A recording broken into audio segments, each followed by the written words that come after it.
Fala pessoal do segundo ano, e aí pessoal, saudades de vocês, imensa. Nós vamos aqui dar continuidade então ao conteúdo de filosofia. Nós estamos aí pontuando uma questão relativamente complicada na análise do estudo filosófico e também na nossa própria concepção de vida e valores, né, que é a questão da ética, tá?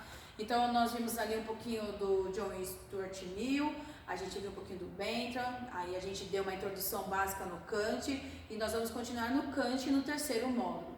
Para isso a gente vai especificar aqui esse processo do que é a deontologia, esse nome difícil, que é uma ramificação da filosofia que trabalha a questão da ética e da moral, não no seu valor relativo. Para esses filósofos não existe relatividade na ação moral, na conduta, e sim um valor universal, e um valor universal a partir do processo de racionalização do homem, tá? Do processo de julgamento desse homem.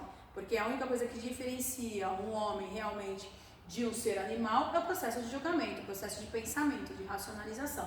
Então eles não encaram a ética como um valor relativo, eles encaram como um valor absoluto. E essa ética, ela tem que ser o quê? Trabalhada, essa ética ela tem que ser organizada e eles vão formar uma sistematização desse processo. Então a deontologia, ela significa dever e estudo, tá? Dever ligado diretamente à ética e o estudo desse processo, o estudo do dever, tá? Essa é a palavra aí, a semântica da palavra.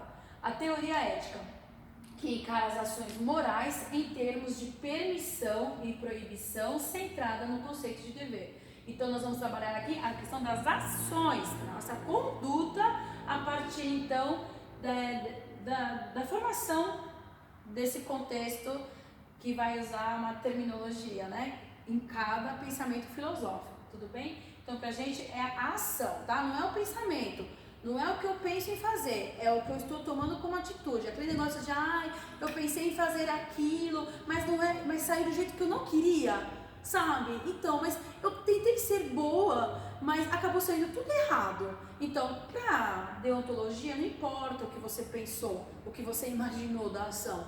O que importa é literalmente aquele momento da ação.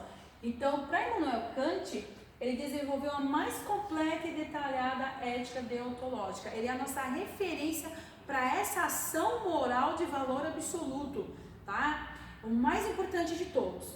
Então, o núcleo da sua teoria, primeiro, o valor moral de uma ação depende unicamente do motivo do agente moral e não das consequências dessa ação. Então ele atribui total responsabilidade ao próprio ser, à pessoa. Veja bem, o motivo do agente moral, ele não está preocupado com as consequências, ele está preocupado no momento que você pensou para agir, tá bom? Segundo, os deveres morais são determinados por um princípio racional, o assim chamado imperativo categórico. Esse imperativo categórico é a palavra-chave da deontologia kantiana. Esse imperativo categórico é o momento onde o homem vai racionalizar o processo de julgamento, de valor de julgamento na ação que ele vai tomar. Tá? Esse processo de racionalização da moral é chamado de imperativo categórico. Então, qual é o bem último? Qual é o bem último na concepção kantiana? É a boa vontade. Essa boa vontade ela tem que ser boa em si mesmo, independente das consequências positivas ou negativas. Então ele não está preocupado com a consequência, ele está preocupado com a intenção que acontece dentro do homem, aquele momento que ele está pensando em tomar a atitude, tá? As reflexões, as referências que ele está tomando para fazer a ação. Então para ele não importa a consequência, que é totalmente oposto do utilitarismo que nós vimos, que está preocupado com a consequência e não com a intenção real da ação. Então, ele vai trabalhar isso como inclinações, tudo bem? Essas inclinações que me levam a tomar a ação. Então, a inclinação, ela influencia a tomada de decisão, mas não determina a moralidade de um ato. Ela só influencia. Mas naquele momento que ela está influenciando, eu tenho que racionalizar esse processo para fazer o ato acontecer, tá? Então é nesse processo de racionalização que o imperativo categórico ele age. Não é porque eu estou sendo influenciado por um momento que eu vou tomar uma atitude errada. Nesse momento eu tenho que racionalizar a minha ação e quando eu racionalizo eu estou trabalhando o processo de imperativo categórico. Então ele não acredita em ações exteriores, ele não acredita que esse homem ele é movido por ações externas, tá? Então, o conjunto de fatores externos vão influenciar a atitude da ação dele. Isso para o Kant é controverso, no sentido do imperativo categórico. Então ele faz uma crítica ao utilitarismo. A responsabilidade de agir de maneira correta não estaria mais nas mãos do agente moral, tá? Então olha só, o agir de maneira correta não está mais nas mãos do agente moral. É a responsabilidade de agir, ou seja, ele faz uma crítica na questão da ação, tá? Das consequências dessa ação. E aqui eu coloquei uma frase dele, né? A moral não nos ensina a sermos felizes, mas como devemos nos tornar dignos dessa felicidade, a partir da racionalização da palavra imperativo categórico. Dever e valor moral para o Kant, tá? Como o terceiro módulo está falando tudo sobre o Kant, então nós vamos paulatinamente conversar sobre esse terceiro módulo todo, tá? Nas fases aí das aulas de filosofia. Então, dever e valor moral.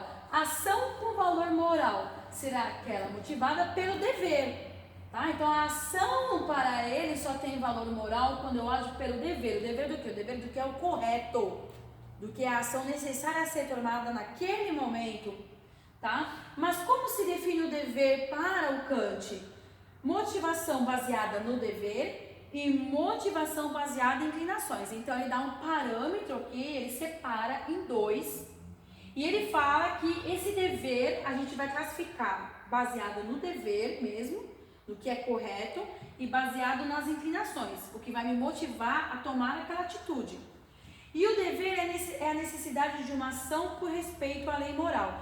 Esse dever, a motivação baseada no dever, é a necessidade de uma ação por respeito à lei moral. Então, a lei moral, para ele, é uma lei de valor absoluto. Perceba que ele não está relativizando a moral, tudo bem? Ele está falando que essa que é feita pelo dever de fazer o que é correto, existe uma lei moral.